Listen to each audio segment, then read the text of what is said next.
I'm sharing my screen with you. So we're almost finished here defining our terms. The last 3 or 4 terms are relatively known, but just in case. Here we're talking about tense. So when I'm talking about tense, I'm talking about time, the time of the action. So was it today? Is it at the moment? Was it yesterday? Did it happen before another action happened? Is it an action that will happen? Are you imagining conditioning that action on another action? Let me give you an example. I talk. I am talking. I talked. I had talked. I have been talking. I will have been talking. I would have been talking.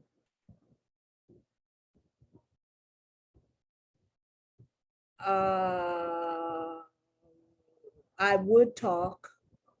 I would talk. I will talk.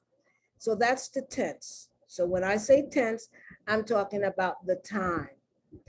Now, let's look at the difference between Spanish and English. I love that. I like that font. I wouldn't use it a lot, not a lot, but I like it. Spanish has 16 plus tenses. It's all according how you define tense, depending on whether you define, for example, the progressive inside of tenses or the perfect inside of tenses.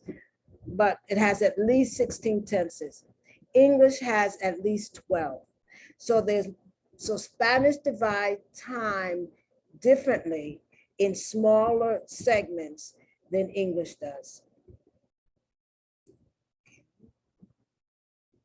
The last thing we need to talk about is active versus passive voice. Active voice, the subject does the action. I speak Spanish. I live in Germany. I wrote the letter. Okay. And the thing, we normally speak in the active voice, because normally the subject is the doer of the action. And that's how you normally speak. That's how you normally think. That's how you normally express yourself, both in English and in Spanish. However, there are times when the subject is not important. Either the subject is either not important, or you don't want to mention the subject, or the subject is unknown. So in that situation, you have the passive voice. The subject receives the action because you don't know who the subject is. The wall was painted. The wall didn't do the painting. Someone did the painting. Now we don't know who did the painting. So the wall was painted. The letter was written. That's English. In Spanish, you can do it that way too. Está pintado en mural, right? Or la pared. You can do it. Está pintado la pared. You can do it that way too. But in Spanish, you can also use the pronominal pronoun. For example, if you go to La Zona Rosa in Mexico, or anywhere, not just Mexico, not just La Zona Rosa in Mexico, but anywhere where there's a lot of tourists, you'll see it says se habla español, se habla inglés. And that basically means English is spoken here. It's not important that, the clerks speak English. Se habla español. What's important is that in this place here, English is spoken. Se habla alemán, o se habla whatever language. That's the passive voice. So the subject receives the action rather than the subject does the action. So after this, then basically you have the cards in which you're talking about individual tenses. And remember, tenses are time. And the first tense you talk about is the present indicative. So I want to go back. So let's look at what we've been looking at in defining our terms. What a verb is. What's the difference between a regular verb and an irregular verb? What does it mean to conjugate? What are subject pronouns and why are they important when I'm trying to learn about verbs? What are verb forms? What are the forms? The infinitive, for example. You have the simple form. Why is that important? And you have the gerund. How do you recognize the gerund? Then you have the past participle form.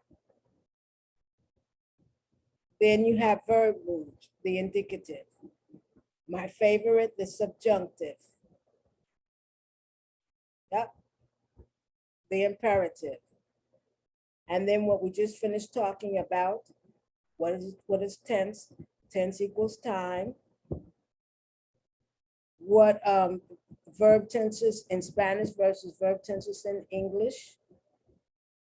You have the voices, active voice. That's most of the time. That's how people express themselves, or that's how a thought is expressed. That's a passive voice right there. Oh, and in English and in Spanish too. I remember when I used to see the newspapers.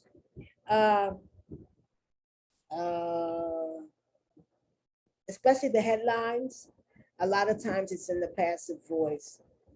Assassinated. I remember this. Assassinated. Kennedy or the president was assassinated. Right? And that's how I learned the passive voice, and that's how I learned the verb assassinate, to assassinate. I can remember that when President Kennedy was assassinated. That's way back in 1963. I was a little girl. I was walking down the street with my father, and I think we were going to church or something. And I saw all these newspapers that they were selling, assassinated, Kennedy assassinated, the president assassinated. And I think I was learning. Yeah, I knew how to read. Yeah, I knew how to read, of course. Yes, I knew how to read. And my father told me, number one, to assassinate in English means that's only meant for people who have a special place in society. And it's in a passive voice because at the time they didn't know who had done the killing. So on to the present indicative.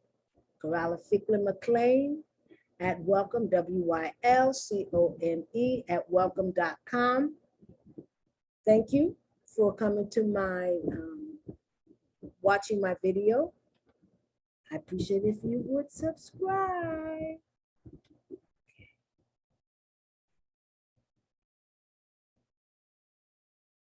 I wish you a good day. Bye-bye.